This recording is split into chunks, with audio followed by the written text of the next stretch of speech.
കേന്ദ്ര ഗവൺമെൻറ്റിൻ്റെ നേതൃത്വത്തിലുള്ള ESI കോർപ്പറേഷൻ ഇന്ത്യയിലെ 10 സംസ്ഥാനങ്ങൾക്കായി 10 ഗവൺമെൻറ് മെഡിക്കൽ കോളേജുകൾ ESI മെഡിക്കൽ കോളേജുകൾ ഈ വർഷം അനുവദിക്കുകയുണ്ടായി. അതിലനുവദിച്ച ഒരു മെഡിക്കൽ കോളേജ് കേരളത്തിൽ കൊല്ലം ആശ്രാമം ESI മെഡിക്കൽ കോളേജാണ് ഈ വർഷം അനുവദിച്ചത്.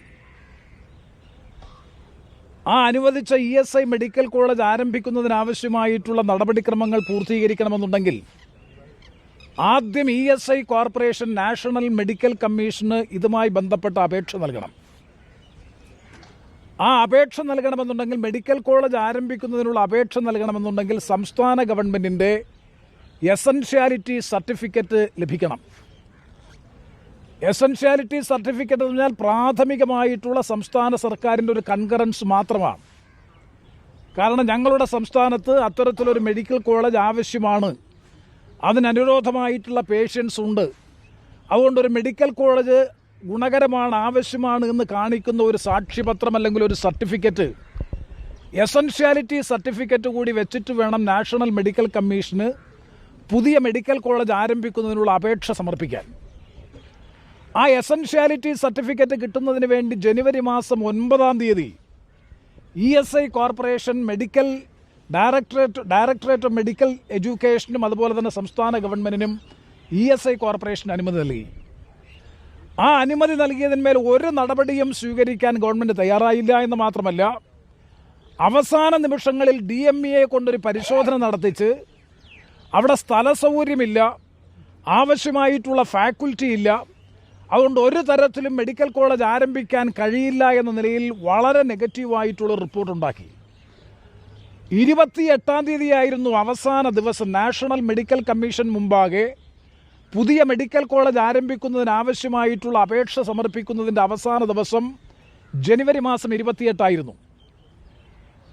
അപ്പോൾ ഈ ന്യൂനതകൾ കാണിച്ചുകൊണ്ട് ESI ഡയറക്ടർക്ക് ഗവൺമെൻറ് മറുപടി നൽകിയപ്പോൾ ESIയുടെ ഡയറക്ടർ ജനറൽ ഒരു അണ്ടർടേക്കിംഗ് കൊടുത്തു, അഫിഡവിറ്റോട് കൂടിയിട്ടുള്ള ഒരു അണ്ടർടേക്കിംഗ് കൊടുത്തു.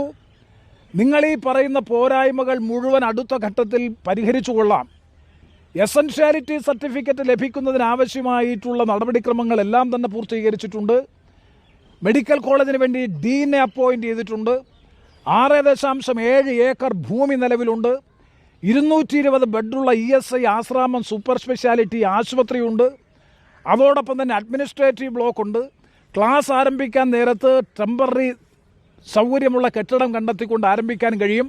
ആ കാര്യങ്ങളെല്ലാം ഗവൺമെൻറ് നോ ഒബ്ജക്ഷൻ സർട്ടിഫിക്കറ്റ് കൊടുക്കേണ്ട ഘട്ടം വരുമ്പോൾ, അതുപോലെ അഫിലിയേഷൻ്റെ പരിശോധന വരുമ്പോൾ പൂർത്തീകരിച്ചു കൊള്ളാമെന്ന് പറഞ്ഞ് ESI ഡയറക്ടർ ജനറൽ കൃത്യമായിട്ടുള്ള അണ്ടർടേക്കിംഗ് സംസ്ഥാന സർക്കാരിന് കൊടുത്തിട്ടും അതിന്മേൽ ഒരു നടപടിയും സ്വീകരിച്ചില്ല. 28 മുമ്പായി എസൻഷ്യാലിറ്റി സർട്ടിഫിക്കറ്റ് നൽകിയില്ല.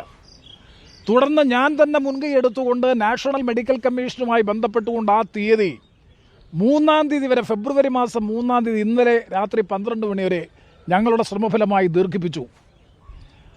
അത് കഴിഞ്ഞതിന് ശേഷം ഞാൻ ബഹുമാനപ്പെട്ട കേരള മുഖ്യമന്ത്രിയെ കണ്ടു, മെഡിക്കൽ മിനിസ്റ്ററുമായി സംസാരിച്ചു, ലേബർ മിനിസ്റ്ററുമായി സംസാരിച്ചു, അവിടുത്തെ ഹെൽത്ത് സെക്രട്ടറിയും ചീഫ് സെക്രട്ടറി അടക്കമുള്ള മുഴുവൻ ബന്ധപ്പെട്ട ഉദ്യോഗസ്ഥരുമായി കഴിഞ്ഞ ഒരാഴ്ചയിൽ നിരന്തരമായി ബന്ധപ്പെട്ടു, നിരന്തരമായി സമ്മർദ്ദം ചെലുത്തി.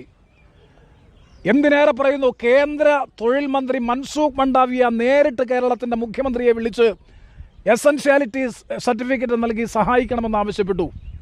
ബഹുമാനപ്പെട്ട പ്രധാനമന്ത്രിയുടെ ഓഫീസിൽ നിന്ന് ചീഫ് സെക്രട്ടറിയെ വിളിച്ചു, ഹെൽത്ത് സെക്രട്ടറിയെ വിളിച്ചു, മുഖ്യമന്ത്രിയുടെ ഓഫീസിൽ വിളിച്ചു. സകല തരത്തിലുള്ള ഇടപെടലുകൾ നടത്തിയതിനു ശേഷവും ഇന്നലെ രാത്രി 7:30 വരെ ഫയലിൽ ഒരു നടപടിയും സ്വീകരിക്കാതെ 3 ഫെബ്രുവരി മാസം 3 നാഷണൽ മെഡിക്കൽ കമ്മീഷന് അപേക്ഷ കൊടുക്കുന്നതിനുള്ള മണിക്കൂറുകൾക്ക് മുമ്പ് മെഡിക്കൽ കോളേജ് ആരംഭിക്കുന്നതിനാവശ്യമായിട്ടുള്ള സംവിധാനങ്ങളില്ല, ന്യൂനതകൾ പരിഹരിച്ച് റിപ്പോർട്ട് സമർപ്പിക്കണമെന്ന് ആവശ്യപ്പെട്ടുകൊണ്ടുള്ള മറുപടിയാണ് ESI ഡയറക്ടർ ജനറലിന് ഇന്നലെ രാത്രി 3 രാത്രി 7:30 നൽകിയത്. എന്ന് പറഞ്ഞാൽ ബോധപൂർവമായി മെഡിക്കൽ കോളേജ് ആരംഭിക്കരുത് എന്ന ദുരുദ്ദേശത്തോടു കൂടി സർക്കാർ നടത്തിയ ഒരു പ്രവർത്തനമാണ്. മനസ്സിലാക്കേണ്ടത് 600 കോടി രൂപയുടെ ഇൻവെസ്റ്റ്മെൻറ്റ് വരുന്ന ഏറ്റവും അത്യന്താധുനികമായ സൗകര്യങ്ങളോടുകൂടി കശുവണ്ടി തൊഴിലാളികൾ അടക്കമുള്ള സാധാരണ തൊഴിലാളികൾക്ക് മെച്ചപ്പെട്ട ചികിത്സയും പരിരക്ഷയും ഉറപ്പുവരുത്താൻ കഴിയുന്ന വൻകിട ആശുപത്രി സമുച്ചയവും, അതുപോലെ തന്നെ ഇപ്പോൾ 50 സീറ്റിലെ കുട്ടികൾക്ക് അടുത്ത വർഷം മുതൽ, അധ്യയന വർഷം മുതൽ പഠിക്കാൻ സൗകര്യപ്രദമായിട്ടുള്ള മെഡിക്കൽ കോളേജും ഉൾപ്പെടെയുള്ളവ അടുത്ത അധ്യയന വർഷം ആരംഭിക്കാനിരുന്നത് സംസ്ഥാന സർക്കാർ അട്ടിമറിച്ചു എന്നുള്ളതാണ് ഫലം. 600 കോടി രൂപയുടെ ഇൻവെസ്റ്റ്മെൻറ്റ് വരുന്ന ESI മെഡിക്കൽ കോളേജ് എൻ്റെ അഭിപ്രായത്തിൽ തൊഴിലാളികളെ സംബന്ധിച്ചിടത്തോളം, പാവപ്പെട്ട കശുവണ്ടി തൊഴിലാളികളുടെ എയിംസാണ് ESI മെഡിക്കൽ കോളേജ്. കൊല്ലം ജില്ലയിൽ ആയിരക്കണക്കിന് വരുന്ന കശുവണ്ടി തൊഴിലാളികൾക്ക് ഏറ്റവും മികവുറ്റ ചികിത്സയും മെച്ചപ്പെട്ട പരിചരണവും സൂപ്പർ സ്പെഷ്യാലിറ്റി ചികിത്സയും ഒക്കെ ലഭിക്കാൻ പര്യാപ്തമായിട്ടുള്ള ഒരു മെഡിക്കൽ കോളേജിനെ അട്ടിമറിക്കുന്നതിന് സംസ്ഥാന ഗവൺമെൻറ് നേതൃത്വം കൊടുത്തു എന്ന് പറഞ്ഞാൽ ഇവർക്ക് എങ്ങനെയാണ് സംസ്ഥാനത്തെ കശുവണ്ടി തൊഴിലാളികളോട് മറുപടി പറയാൻ കഴിയുക?